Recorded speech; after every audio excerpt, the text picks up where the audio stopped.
अगर आप कोई ऐसा बिजनेस शुरू करना चाहते हो जो 12 महीने चलता हो और बहुत ही कम समय में आपको अच्छा रिटर्न दे तो आज का वीडियो अंत तक जरूर देखिएगा। आज के वीडियो में हमने बात की है कि कैसे आप नींबू का होलसेल बिजनेस शुरू कर सकते हो। इस बिजनेस में कितना इन्वेस्टमेंट होता है, कितना प्रॉफिट मार्जिन होता है और जो बड़े बड़े डीलर और डिस्ट्रीब्यूटर होते हैं वो कैसे अच्छा खासा मुनाफा नींबू के बिजनेस से कमा लेते हैं। तो चलिए दोस्तों शुरू करते हैं। देखिए, पूरे विश्व का में सबसे अधिक नींबू का उत्पादन भारत में होता है। मतलब पूरे वर्ल्ड में जितना भी नींबू होता है उसका 16% से भी ज्यादा भाग केवल और केवल इंडिया में होता है। तो आप सोच सकते हैं एक्सपोर्ट लेवल पे इसका कितना बड़ा मार्केट है। अगर आप एक्सपोर्ट का भी बिजनेस करना चाहते हो तो बहुत अच्छा बिजनेस कर सकते हैं। इसी के साथ दोस्तों ये 12 महीने चलने वाला बिजनेस है, क्योंकि आप देखते होंगे कि गर्मियों में इस बिजनेस में बहुत अच्छा मुनाफा हो जाता है, क्योंकि बहुत अच्छी डिमांड आती है नींबू की। इसी के साथ सर्दियों में भी इसकी रेगुलर डिमांड बनी रहती है। अब दोस्तों बात कर लेते हैं कि सस्ते से सस्ता नींबू आप कहां से खरीद सकते हैं। देखिए, अगर सस्ते से सस्ता नींबू की बात की जाए तो नींबू की जो खेती होती है वो प्राय होती है चेन्नई हो गया, मुंबई हो गया, बंगाल हो गया, पंजाब, मध्य प्रदेश, महाराष्ट्र, हैदराबाद, दिल्ली, उत्तर प्रदेश, मैसूर और बड़ौदा।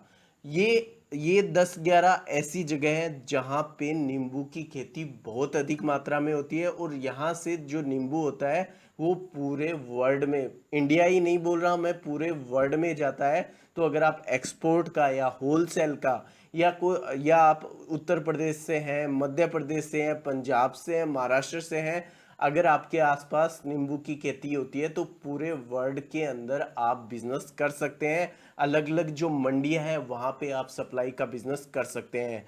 इसी के साथ दोस्तों अगर बात की जाए तो नींबू की जो कीमत है वो उतार चढ़ाव करती रहती है, कभी बढ़ती रहती है। वो डिपेंड करता है उसके सीजन पे, उसकी फसल पे। जितनी मार्केट में फसल आती है उस हिसाब से उसका भाव तय किया जाता है। इसी के साथ दोस्तों जो नींबू की कीमत है वो उसकी वैरायटी पर निर्भर करती है। जो घरेलू उपयोग में जो नींबू आते हैं उनकी जो मोस्टली जो वैरायटी होती है वो होती है कागजी नींबू हो गया, कागजी कल्ला हो गया, गलगल हो गया, लाइम लाइम सिलहट हो गया। ये वो वैरायटीज है जो मार्केट में अच्छा खासा बिकता है। इसी के साथ दोस्तों इसका जो उपयोग है वो दवाई में वगैरह में काफी अच्छा किया जाता है। अब दोस्तों बात कर लेते हैं इस बिजनेस से कैसे आप अच्छा खासा मुनाफा कमा सकते हैं। देखिए, अगर इस बिजनेस में अच्छा खासा मुनाफा आपको कमाना है तो ये एक कोल्ड स्टोरेज का बिजनेस है। जैसे मैंने पहले के वीडियोस में बताया था कि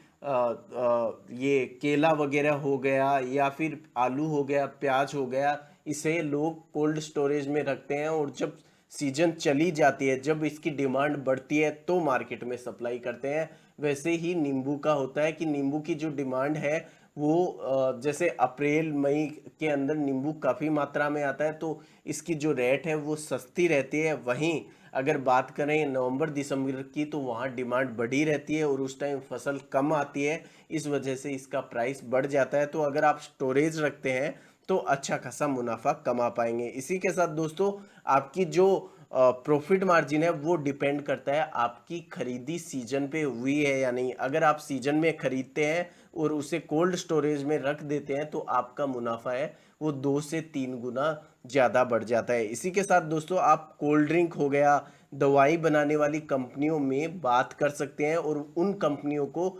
12 महीने नींबू की डिमांड रहती है। बहुत सी कोल्ड ड्रिंक आती है आजकल, उनमें नींबू का बहुत अधिक उपयोग होता है। वहीं कुछ कुछ दवाई बनाने वाली मेडिसिन के जो जो भी दवाई वगैरह आती है उनमें भी नींबू का प्रयोग अच्छी खासी मात्रा में होता है। इसी के साथ दोस्तों एक्सपोर्ट का बिजनेस भी कर सकते हो। अगर आप चाहते हैं कि कौन सी कंट्री में एक्सपोर्ट करें तो जैसे दुबई हो गया, कतर हो गया, फिलीपींस हो गया, मालदीव, ये 4-5 ऐसी कंट्री है जहां पे इंडिया से बहुत अच्छी क्वांटिटी में एक्सपोर्ट किया जाता है। आपको केवल और केवल वहां के बायर पकड़ने होते हैं, वो भी अगर आप जैसे फेसबुक के थ्रू हो गया और बायर मीटअप वगैरह होते हैं उनमें जाएंगे तो आसानी से आपको बायर मिल जाते हैं।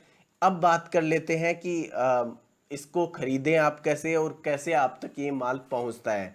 देखिए, जहाँ पे भी इसकी खेती होती है वहाँ के डायरेक्ट किसानों से आप बात कर सकते हैं, या फिर आप ब्रोकर या एजेंट के द्वारा कर सकते हैं। अगर आप ब्रोकर और एजेंट के द्वारा करते हैं तो इस जो भी आपका परचेज होता है उस पर 1%, 50 पैसा या 2%, 3% तक आपको जो कमीशन है वो एजेंट को देना पड़ता है। लेकिन एजेंट के थ्रू खरीदने का फ़ायदा ये होता है कि आपको अच्छी वैरायटी मिल जाती है। इसी के साथ आपको जो पेमेंट होता है वो फुल पेमेंट की बजाय आपको पार्ट में आप पेमेंट कर पाते हैं, क्योंकि जो एजेंट के साथ अगर आपके अच्छे रिलेशन होते हैं तो उसको पता होता है कि किस सीजन में महाराष्ट्र में अच्छा खासा नींबू पैदा होता है और किस सीजन में पंजाब में अच्छा खासा। क्योंकि ये नहीं है कि केवल जनवरी और फरवरी में ही पूरी नींबू की खेती की जाती है और नींबू मार्केट में आ जाते हैं।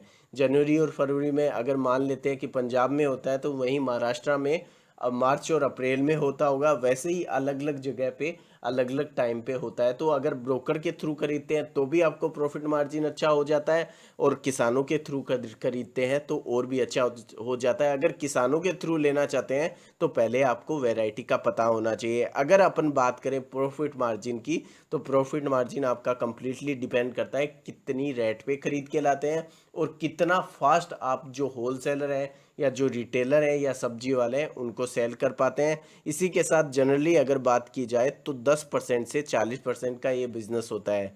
तो दोस्तों, आज का वीडियो आपको कैसा लगा मुझे कमेंट करके ज़रूर बताइएगा। अगर आप किसी भी तरह का बिजनेस करना चाहते हैं और आपको नॉलेज नहीं है तो उस बिजनेस का नाम लिख दीजिएगा। आगे आने वाले वीडियो में मैं उस बिजनेस के बारे में डिटेल से वीडियो बना दूंगा। धन्यवाद।